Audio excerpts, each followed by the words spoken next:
O Saber Direito desta semana é sobre direitos e garantias fundamentais. Apresenta direitos fundamentais, teoria, direitos individuais e coletivos, direito de nacionalidade e direitos políticos. As aulas são com o professor de Direito Constitucional, Flávio Martins. Olá, meu caro amigo. Olá, minha cara amiga de todo o Brasil. É um prazer muito, mas muito grande, estar aqui na companhia de todos vocês, nesse programa Saber Direito, da TV Justiça. Eu me chamo Flávio Martins, sou professor de Direito Constitucional, autor do livro Curso de Direito Constitucional, da editora Revista dos Tribunais. E nessa nossa aula, nesse nosso programa, eu vou falar com vocês agora sobre direito de nacionalidade. Vamos estudar o direito de nacionalidade à luz da nova legislação brasileira, porque entrou em vigor, em novembro de 2017, a Lei da Migração, a Lei 13.445 de 2017. Essa lei substituiu o antigo Estatuto do Estrangeiro. Temos muitas novidades com relação à nacionalidade, e eu vou estudar essas novidades e outros temas de nacionalidade a partir de agora. E a primeira pergunta que eu te faço é: o que é nacionalidade? O que significa nacionalidade? Eu te digo, nacionalidade é o vínculo jurídico e político de uma pessoa com um Estado. É o vínculo jurídico e político de uma pessoa com o Estado. Veja, é o vínculo político de uma pessoa.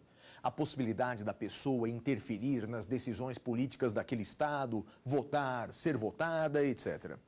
Mas também tem uma vinculação jurídica. Quando eu digo que eu sou brasileiro, estou dizendo que eu tenho uma relação jurídica entre o Brasil e mim. Portanto, nacionalidade é isso. É o vínculo jurídico e político de uma pessoa com um Estado. Pergunto a vocês, nacionalidade é um direito fundamental? Eu posso dizer que a nacionalidade é um direito fundamental? E a resposta é sim, com certeza.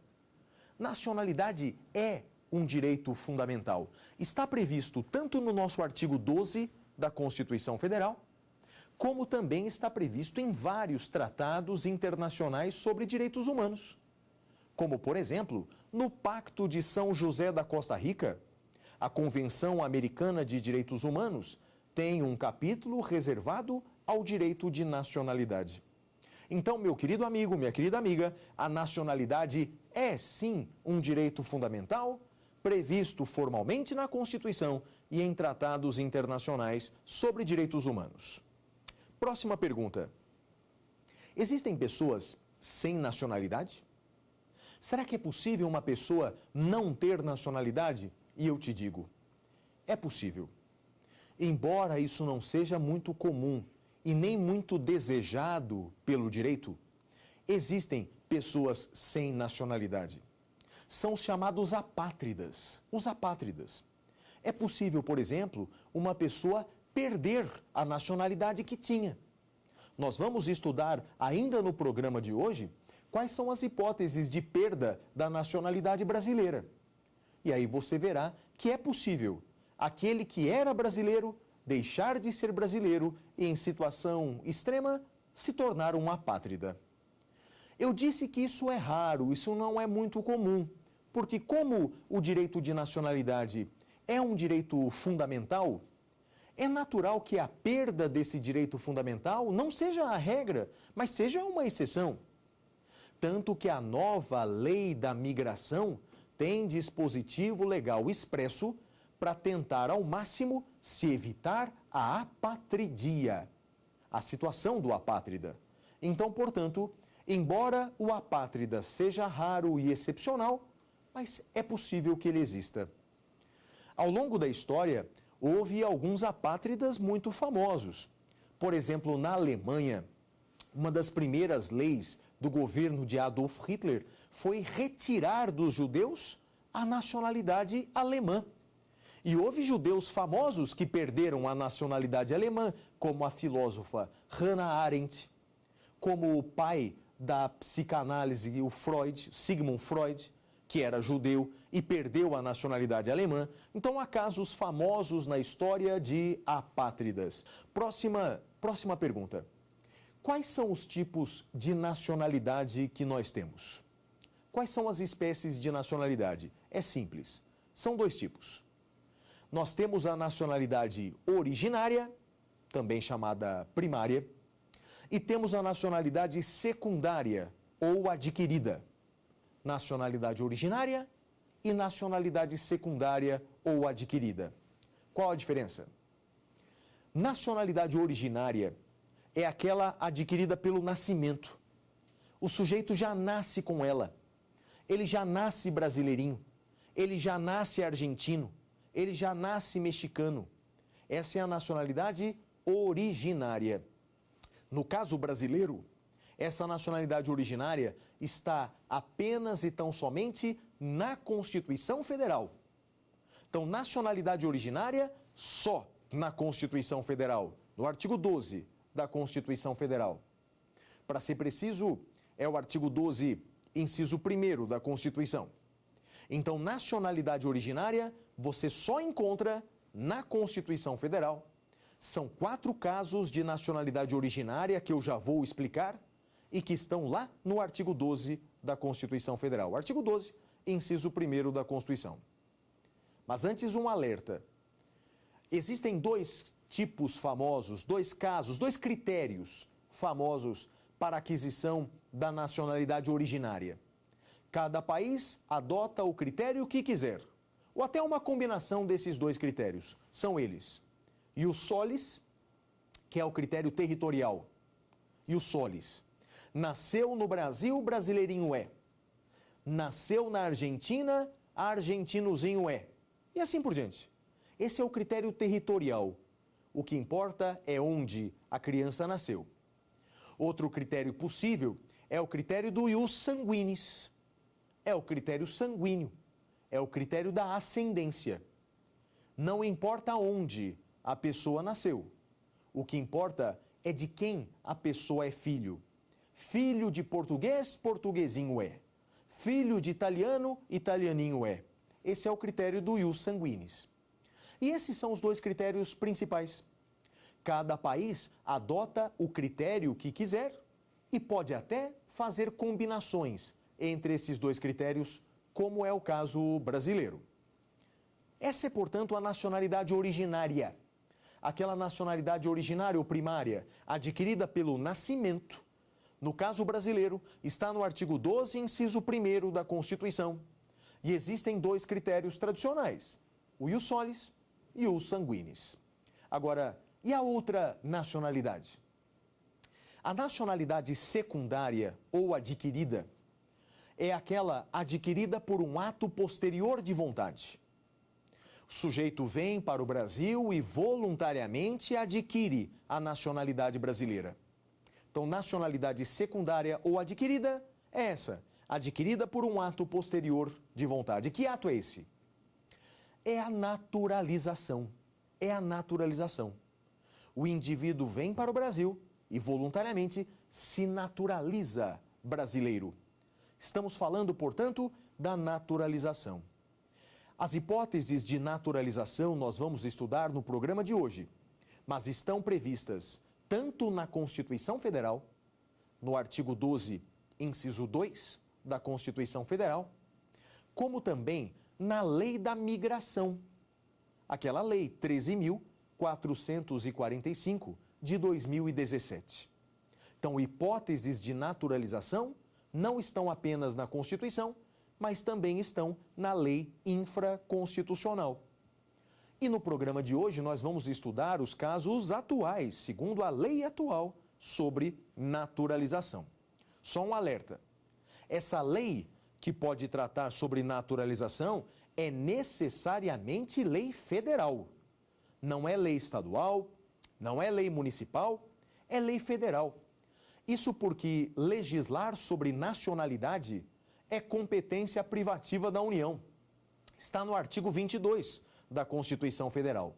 Portanto, legislar sobre nacionalidade é competência privativa da União. É lei federal que legisla sobre nacionalidade. E atenção, não é medida provisória. Não pode o presidente editar uma medida provisória sobre nacionalidade, porque existe vedação expressa no artigo 62 da Constituição Federal. Portanto, medida provisória não. É lei federal e lei do Congresso Nacional. Lei no sentido estrito. Então, falei um pouquinho sobre nacionalidade originária e nacionalidade secundária. Agora, vamos estudar cada uma delas. Vamos falar primeiro da nacionalidade originária, depois da nacionalidade secundária. Bem, quais são os casos de nacionalidade originária? Ou seja, quando a pessoa nasce brasileira, quando é que uma pessoa nascerá brasileira? Quem é brasileiro nato? Quem é brasileiro nato? Bem, nós encontramos isso no artigo 12, inciso 1º da Constituição. Lá estão os casos de brasileiro nato. E atenção, são 4 casos. São 4 casos de brasileiro nato. O primeiro caso de brasileiro nato é o nascido em território brasileiro. Nasceu no território brasileiro, brasileirinho é. Quando eu digo território brasileiro, eu estou me referindo tanto ao território material quanto ao território por extensão. Atenção, território material é o espaço territorial brasileiro, o espaço entre as nossas fronteiras, mais o espaço aéreo correspondente, o mar territorial de 12 milhas marítimas. Então, em resumo, território material mais o território por extensão. Lembre-se que território por extensão são os navios e aeronaves públicos, onde quer que estejam, e os navios e aeronaves privados, se estiverem no Brasil ou em alto mar. Esse é o chamado território por extensão. Nasceu no território brasileiro, brasileirinho é. Curiosamente, a Constituição brasileira, o artigo 12, inciso 1, a linha A, ele não diz textualmente território brasileiro, ele diz os nascidos na República Federativa do Brasil. Mas, na realidade, onde se lê República Federativa do Brasil, leia-se território brasileiro. Portanto, nasceu no território brasileiro, brasileirinho é. O Brasil adota como regra o critério do ius solis. Mas tem uma exceção. Segundo esse artigo 12, inciso 1, a linha A, aquele que nasceu no Brasil, filho de pais estrangeiros que estavam aqui a serviço do seu país, ele não será brasileiro. Então, excepcionalmente, aquele que nasceu no Brasil, a criança que nasceu no Brasil, filha de pais estrangeiros a serviço de seu país, vou dar um exemplo, o embaixador da França, residindo aqui no Brasil com sua esposa, ela dá à luz a uma criança e o embaixador estava aqui a serviço do Brasil. Excepcionalmente, essa criança não será brasileira, ela será francesa. Então, é uma exceção à regra. Aquele que nasceu no Brasil, filho de pais estrangeiros que estavam aqui a serviço do seu país, não será brasileiro. Tudo bem quanto à primeira hipótese? São 4. Já falei da primeira. Vamos ver a segunda hipótese. A segunda hipótese está no artigo 12, inciso 1, a linha B da Constituição, e diz respeito ao nascido no estrangeiro, de pai brasileiro ou mãe brasileira, que esteja a serviço do Brasil. Vou repetir. É o nascido no estrangeiro, de pai brasileiro ou mãe brasileira, desde que qualquer um dos dois esteja a serviço do Brasil. Veja que agora a Constituição brasileira não adotou o critério do ius solis, adotou o critério do ius sanguinis. Essa criança nasceu no estrangeiro, essa criança nasceu no exterior, só que ela é filha de brasileiro ou de brasileira que estava a serviço do Brasil lá fora. Então veja, o Brasil adotou aí o critério do ius sanguinis, mais um critério funcional. Não é o critério do ius sanguinis puro. Então, portanto, não é apenas nascer lá fora, filho de brasileiro ou brasileira, não basta isso. É o ius sanguinis mais um critério funcional, Ou seja, tem que estar esse pai ou essa mãe, tem que estar a serviço do Brasil. E o que significa isso, a serviço do Brasil? Segundo a doutrina, Estar a serviço do Brasil significa estar a serviço do Estado brasileiro. Então, portanto, essa criança nasceu lá fora de um pai brasileiro ou uma mãe brasileira que estava a serviço do Estado brasileiro, ou seja, estava a serviço da administração pública direta ou indireta, ou estava, por exemplo, numa missão diplomática. Então, estava a serviço do Estado brasileiro. Por exemplo, o gerente do Banco do Brasil numa agência em Portugal, por exemplo. É administração indireta. O Banco do Brasil é uma sociedade de economia mista. Se ele tiver um filho lá fora, o filho será brasileiro. É a segunda hipótese de brasileiro nato. Aquele que nasceu no exterior, de pai brasileiro ou mãe brasileira, que estava a serviço do Brasil. Terceira hipótese, de brasileiro nato. A terceira hipótese, que é mais recente, foi fruto de emenda constitucional, diz o seguinte: também é brasileiro o nascido no estrangeiro, de pai brasileiro ou mãe brasileira, desde que seja registrado em repartição brasileira competente. Então vou repetir. Também será brasileiro nato aquele que nasceu no exterior, de pai brasileiro ou mãe brasileira, desde que seja registrado em repartição brasileira competente. Mais uma vez, a Constituição brasileira adotou aí o critério do ius sanguinis. Essa criança nasceu no exterior de pai brasileiro ou de mãe brasileira. Só que não é o ius sanguinis puro. Não basta ser filho de brasileiro ou brasileira. É o ius sanguinis mais o registro. Essa criança nasceu lá fora de pai brasileiro ou mãe brasileira e foi registrada em repartição brasileira competente. E qual é a repartição brasileira competente? Atualmente, segundo a legislação brasileira, é o consulado. O consulado brasileiro no exterior, ou outra repartição pública que preste esse serviço consular. Então, portanto, o brasileiro ou brasileira teve um filho lá fora, basta registrar essa criança no consulado brasileiro ou em alguma instituição que preste esse serviço consular, será brasileiro nato. Curiosamente, essa hipótese existia, essa possibilidade do registro existia quando da entrada em vigor da Constituição de 88, isso já existia. Mas foi revogado em 94, por meio de uma emenda constitucional de revisão. Então, portanto, essa hipótese deixou de acontecer, essa possibilidade do registro desapareceu na década de 90. Mas cerca de 10 anos depois, essa hipótese regressou por meio de uma nova emenda constitucional.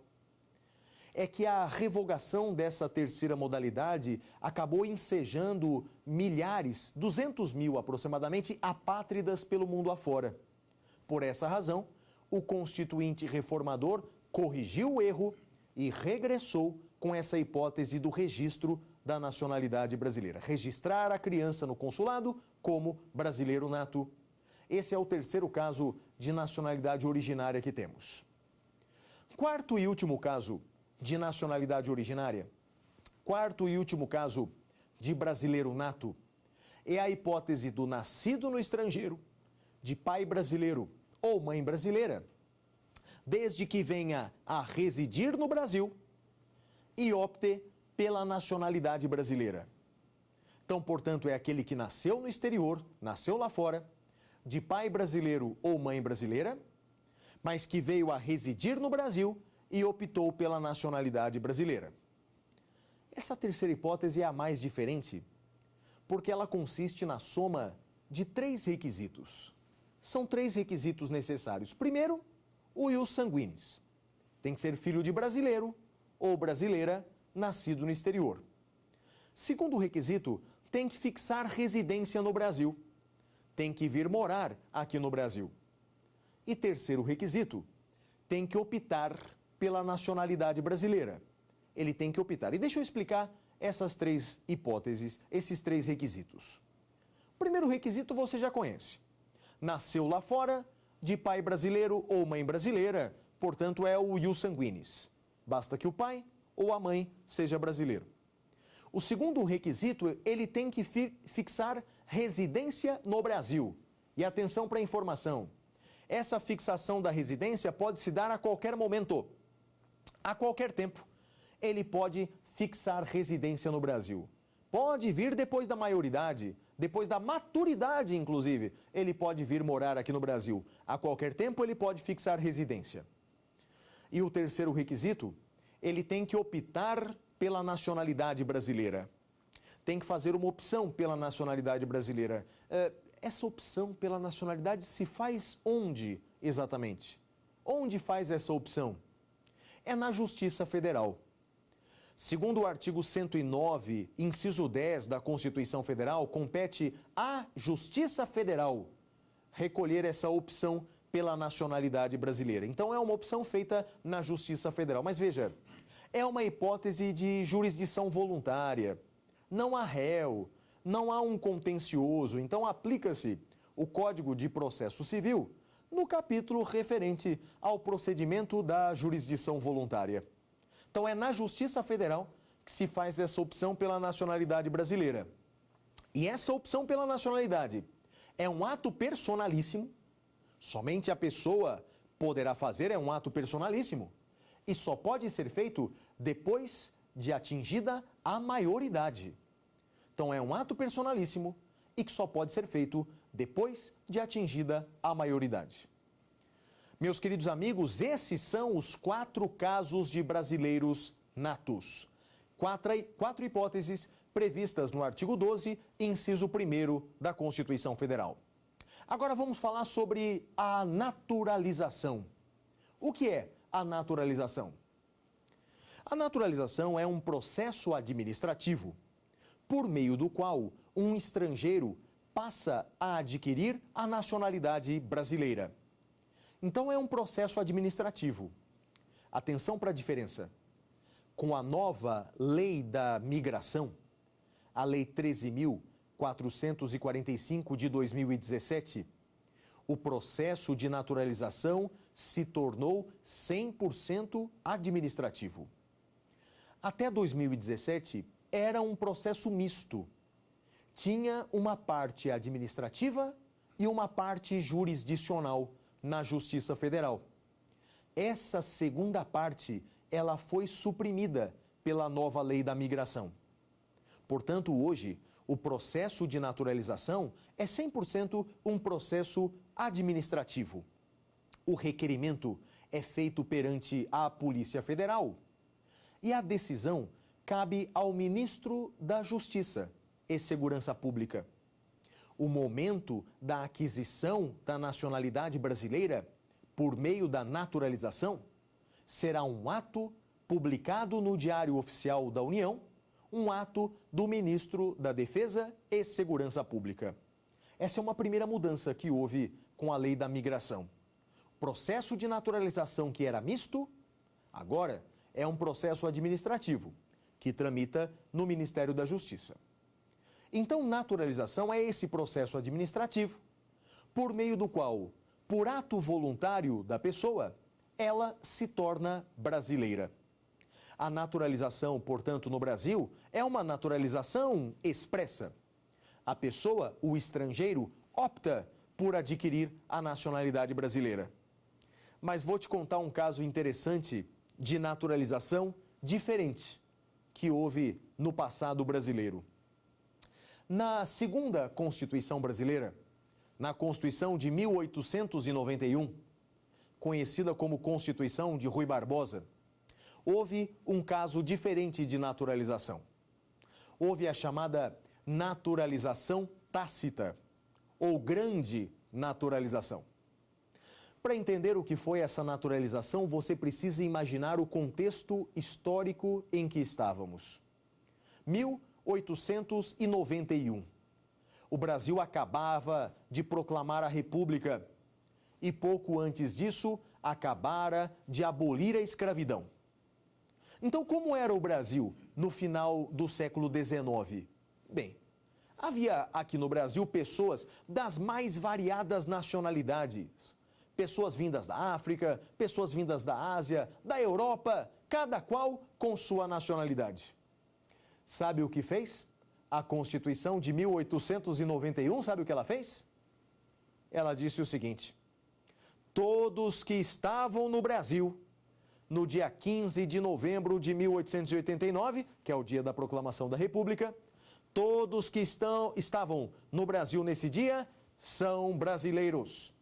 Automaticamente são brasileiros, a não ser que manifestem sua vontade em sentido contrário. Então, portanto, num só ato, numa só tacada, a Constituição de 1891 naturalizou todo mundo. Por isso que chama de grande naturalização. Obviamente, nós não temos isso mais no Brasil, só tivemos isso na Constituição de 1891. Os casos que nós temos de naturalização estão, portanto, na legislação brasileira e sempre de forma expressa. Não há mais naturalização tácita. E quais são hoje os casos de naturalização? Bem, meus amigos, os casos de naturalização hoje são 4. Nós temos 4 tipos de naturalização. Nós temos a naturalização ordinária, a naturalização extraordinária, a naturalização especial e a naturalização provisória. Atenção, porque essa classificação é a classificação prevista em lei. Então, repetindo, os 4 casos de naturalização que temos no Brasil: naturalização ordinária, naturalização extraordinária, naturalização especial e naturalização provisória. Eu vou explicar para vocês esses 4 tipos de naturalização, tudo bem? A primeira naturalização, que é a regra geral, é a naturalização ordinária. A naturalização ordinária está prevista no artigo 12, inciso 2, a linha A da Constituição Federal. Então, artigo 12, inciso 2, a linha A, nós temos a naturalização ordinária. E o que diz a Constituição sobre a naturalização ordinária, que eu disse é a regra geral? Segundo a Constituição, a naturalização ordinária vale para todos os estrangeiros e os requisitos da naturalização ordinária estão na lei infraconstitucional. Então, repetindo, os requisitos da naturalização ordinária estão na lei infraconstitucional. E que lei é essa? Hoje é a lei da migração. A lei 13.445 de 2017. Para ser bem preciso, os requisitos estão no artigo 65 da lei da migração. Artigo 65 da lei 13.445 de 2017. Os requisitos estão lá. Os requisitos para se naturalizar brasileiro, naturalização ordinária. E que requisitos são esses? Hoje em dia, são quatro requisitos. Primeiro, ter capacidade civil. Ter capacidade civil é o primeiro requisito.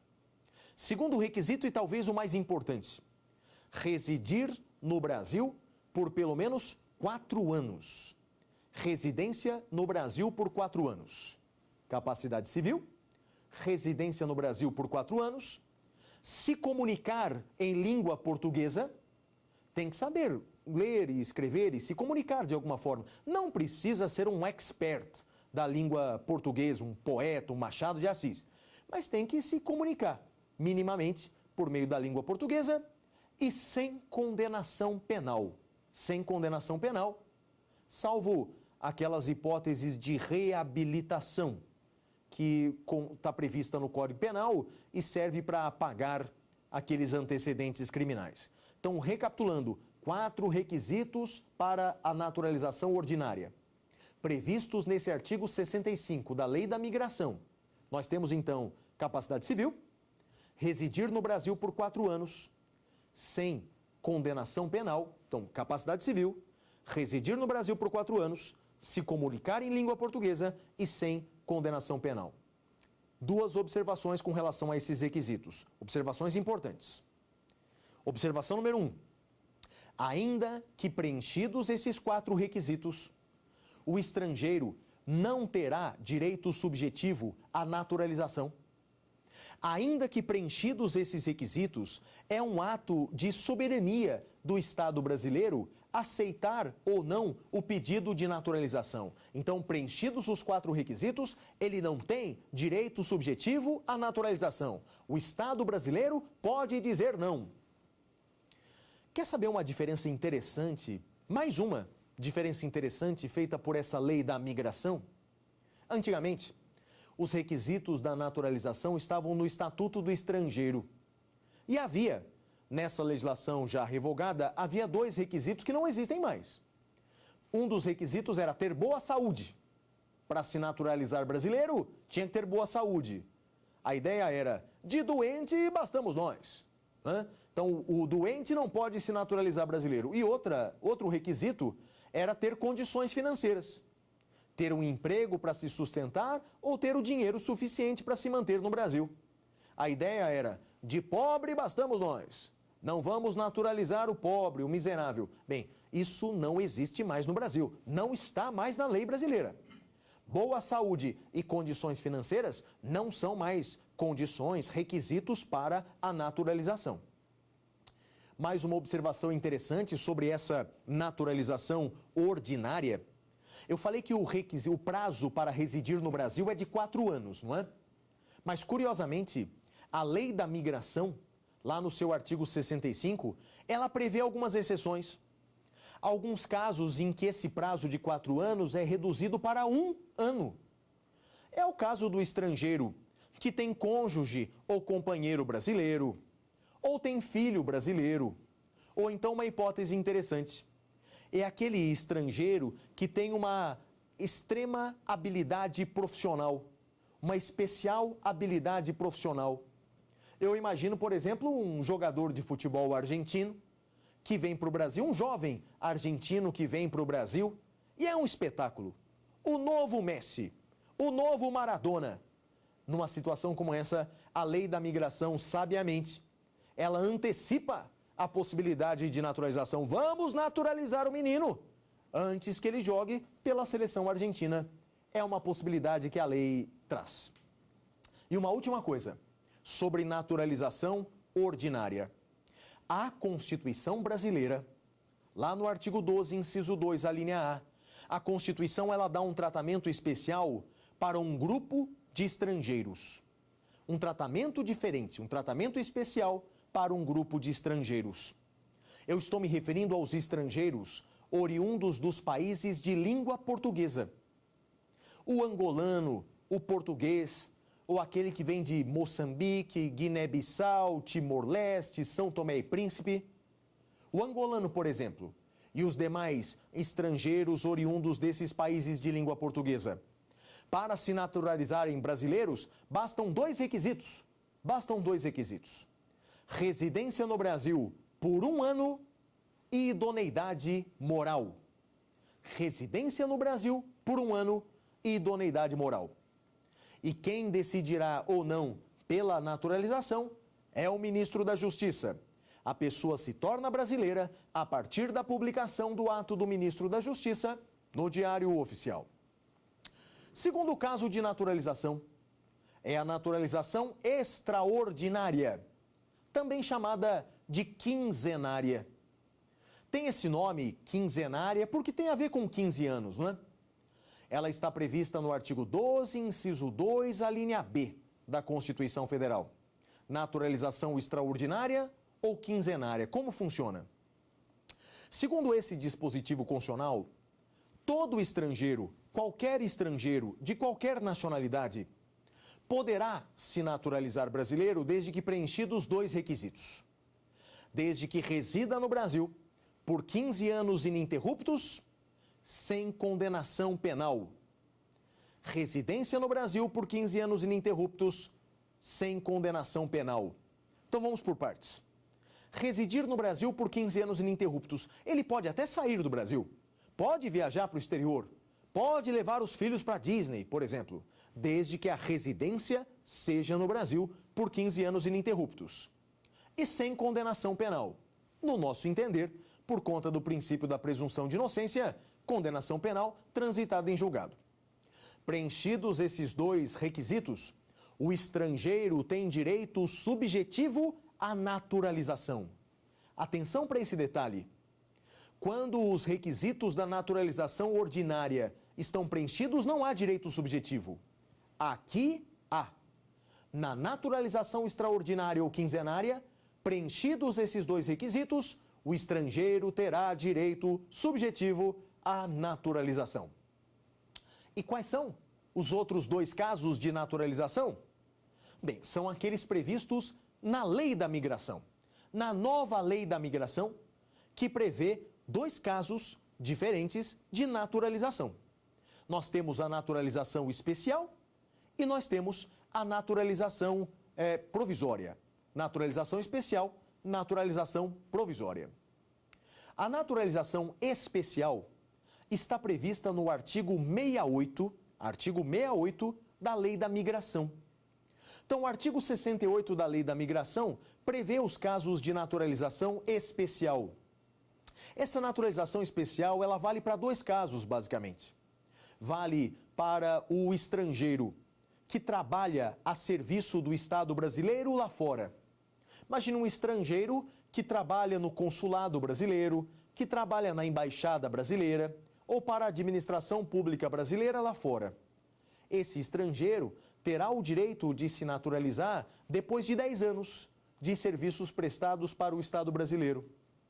E uma segunda situação é o estrangeiro que é cônjuge ou companheiro de funcionário brasileiro no exterior. Esse cônjuge ou companheiro de funcionário brasileiro no exterior, depois de 5 anos de casado, poderá se naturalizar brasileiro. É a naturalização especial, prevista no artigo 68 da Lei da Migração. E um último caso de naturalização muito interessante e muito eficaz e importante na prática é a naturalização provisória. Naturalização provisória que está prevista no artigo 70 da Lei da Migração. Então, naturalização provisória, artigo 70 da Lei da Migração. Segundo o artigo 70 da Lei da Migração, o estrangeiro que veio para o Brasil com menos de 10 anos de idade, veja, estou me referindo então à criança estrangeira. A criança estrangeira que veio para o Brasil. É possível que os seus pais ou responsável peçam a naturalização provisória daquela criança. Cá entre nós, muito justo, né? Aquele menininho de 6 anos de idade que veio morar no Brasil, é justo que ele tenha documentos brasileiros. É justo que ele seja brasileiro, então ele terá direito a uma naturalização provisória. Mas olha que interessante diz a Lei da Migração. Atingida a maioridade, esse menino, que agora já não é mais menino, terá 2 anos para requerer a conversão dessa naturalização provisória em definitiva. Portanto, naturalização provisória vale para aquele que entrou no Brasil com menos de 10 anos de idade. Atingida a maioridade, ele terá o prazo de 2 anos para requerer a conversão da naturalização provisória em naturalização definitiva. E esses são os 4 casos de naturalização que nós temos no Brasil. Naturalização ordinária, naturalização extraordinária ou quinzenária, naturalização especial e naturalização provisória. Expliquei para vocês então quem é brasileiro nato, quem é brasileiro naturalizado, mas com certeza tem uma pergunta que não quer calar. Uma das perguntas mais importantes sobre essa matéria. E eu tenho certeza que um dos telespectadores vai fazer essa pergunta. Vamos ver a próxima pergunta. Quais as diferenças entre o brasileiro nato e o brasileiro naturalizado? Veja, a Vitória fez uma pergunta que todos fazem. Concursos públicos, no dia a dia, todos se perguntam quais as diferenças entre o brasileiro nato e o brasileiro naturalizado, ou seja, o que o brasileiro nato pode fazer que o brasileiro naturalizado não pode. Eu vou te dizer, são 4 diferenças entre o brasileiro nato e naturalizado. 4 diferenças. A primeira diferença entre brasileiro nato e naturalizado diz respeito aos cargos. Existem cargos privativos de brasileiros natos. Existem cargos que só o brasileiro nato pode ocupar, que o brasileiro naturalizado não pode. Que cargos são esses? Primeiro e mais importante de todos os cargos, presidente da República. Brasileiro naturalizado não poderá ser presidente da República. Só brasileiro nato pode ser presidente. E agora eu vou te dar uma dica. Não só o presidente.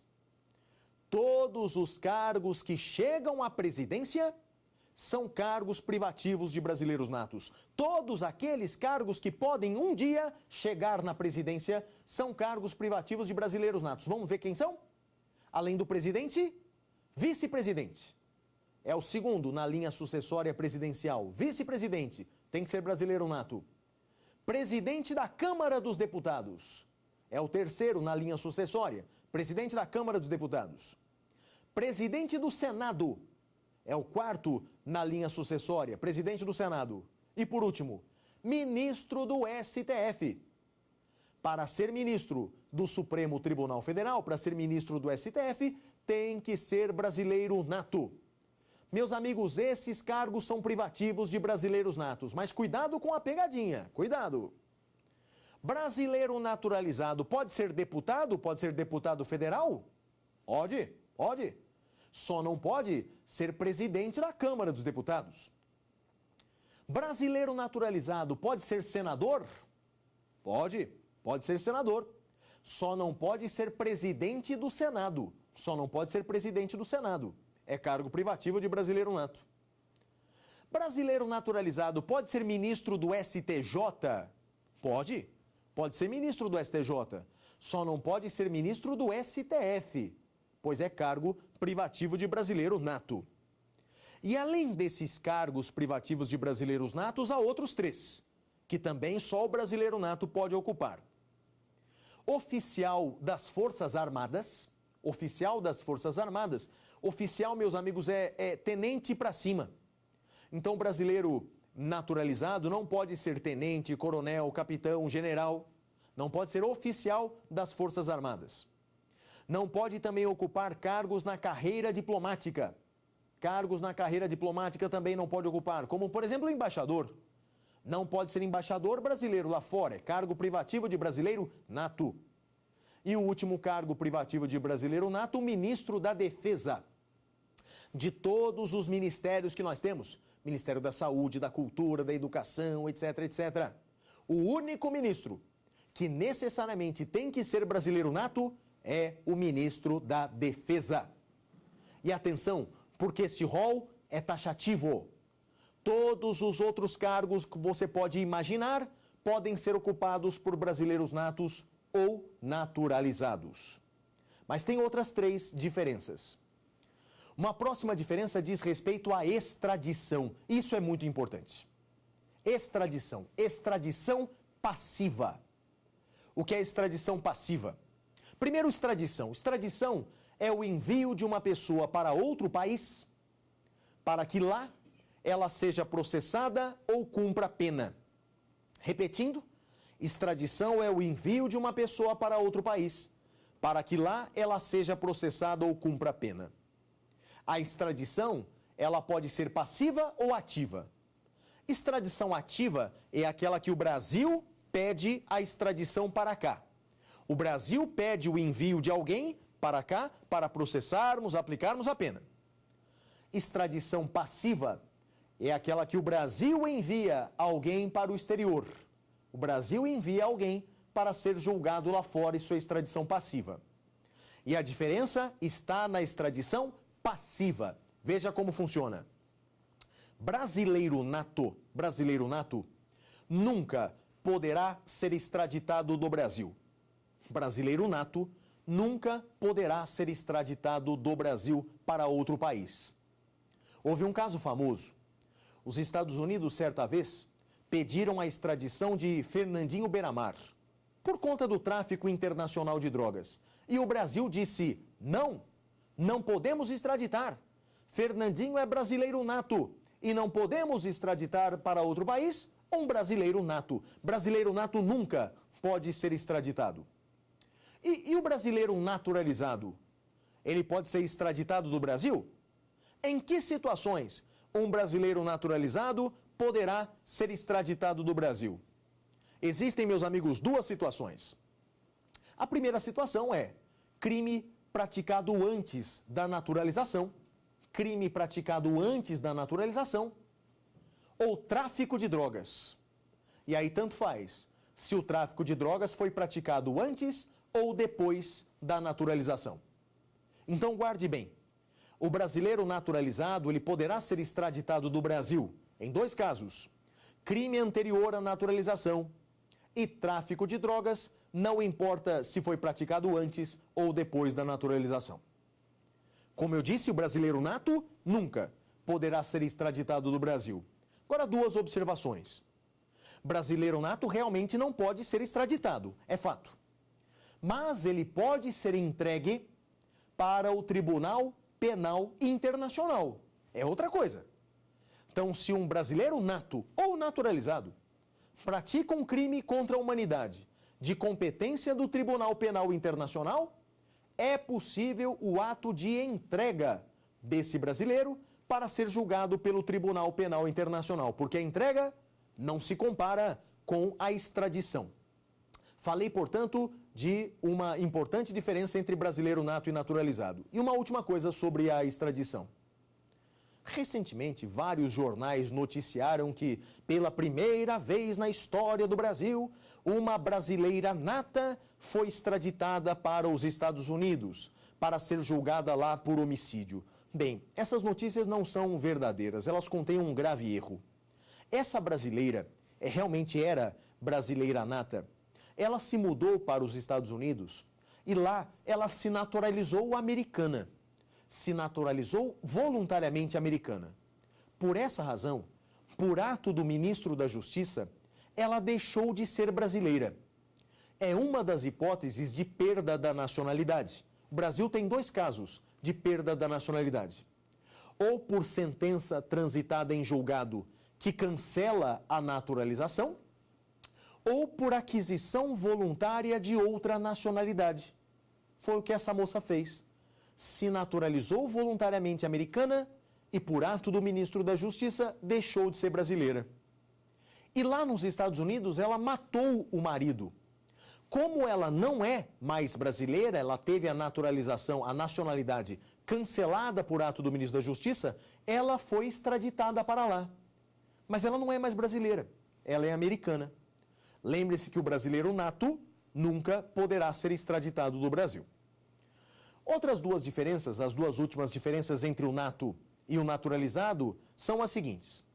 O brasileiro nato possui 6 assentos, 6 cadeiras reservadas no Conselho da República. Conselho da República é um órgão superior de consulta do presidente da República, está lá no artigo 89 da Constituição Federal, artigo 89. E dentre os membros do Conselho da República, 6 são cidadãos brasileiros natos. Brasileiros natos. Escolhidos 2 pelo presidente, 2 pela Câmara, 2 pelo Senado, para mandato de 3 anos, e são necessariamente brasileiros natos. Uma última diferença entre o nato e o naturalizado está lá no artigo 222 da Constituição Federal, que diz respeito à propriedade de empresas jornalísticas e de radiodifusão e de imagens. Brasileiro nato pode ser proprietário dessas empresas, como, por exemplo, rádio, jornal, emissora de TV. Brasileiro nato pode ser proprietário. Já o brasileiro naturalizado somente poderá ser proprietário dessas empresas depois de 10 anos a contar da sua naturalização. Então, o brasileiro naturalizado só poderá adquirir essas empresas depois de 10 anos a contar da naturalização. Meus amigos, essas são as 4 diferenças entre o brasileiro nato e o naturalizado. E atenção, esse rol é taxativo.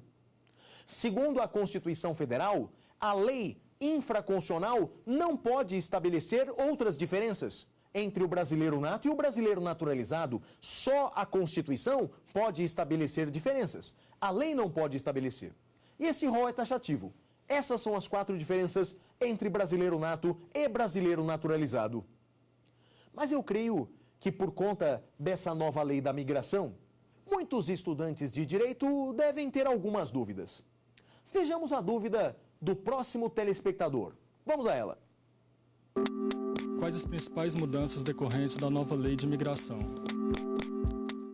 O Tiago pede que nós façamos aqui um rápido resumo sobre as principais mudanças ocorridas por conta da lei da migração. A primeira mudança, Tiago, que eu diria é o espírito da norma. O espírito da norma é um espírito acolhedor, de acolher o estrangeiro de forma humanitária. Não tratar o estrangeiro que aqui ingressa em território brasileiro de forma persecutória. A intenção é tratá-lo de forma humanitária. Vou lhe dar alguns exemplos desse tratamento humanitário. A Constituição brasileira, a Lei da Migração, ela veda, por exemplo, a repatriação de estrangeiros que ingressam no Brasil na situação de refugiados. Então, se um estrangeiro ingressa no Brasil pedindo refúgio aqui no Brasil, ou seja, ele pede refúgio por razões econômicas, sociais, etc. Está passando fome, está sendo perseguido no seu país por alguma razão, ele não poderá ser repatriado. A lei da migração veda a repatriação em casos de refúgio. Isso é um pequeno exemplo desse tratamento humanitário dado aos estrangeiros. Durante a aula, Tiago, eu mostrei as mudanças relacionadas à naturalização. Hoje nós temos 2 casos na lei da migração, 2 casos novos de naturalização. A naturalização especial, a naturalização provisória.